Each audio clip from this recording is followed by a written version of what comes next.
حديث نمبر 285 285 حدثنا قتيبة بن سعيد قال حدثنا مروان بن معاوية الفزاري عن جعفر بن برقان عن ميمون بن مهران عن ابن عمر رضي الله عنهما قال حفظت من رسول الله صلى الله عليه وآله وسلم 8 ركعات.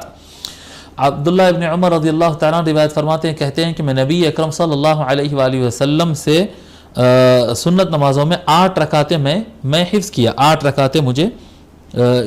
میں نے پڑھی نبی اکرم صلی اللہ علیہ وآلہ وسلم کے ساتھ. رکعتین قبل الظہر، ظہر سے پہلے 2 رکعتیں، ورکعتین بعدہا، ظہر کے بعد 2 رکعتیں جی، ورکعتین بعد المغرب، مغرب کے بعد 2 رکعتیں، ورکعتین بعد العشاء، عشاء کے بعد 2 رکعتیں. قال ابن عمر کہتے ہیں وحدثتنی حفصۃ برکعتی الغداۃ ولم اکن اراہما من النبی صلی اللہ علیہ وآلہ وسلم، کہتے ہیں کہ اور مجھے حفصہ نے بتایا، میری بہن حفصہ نے بتایا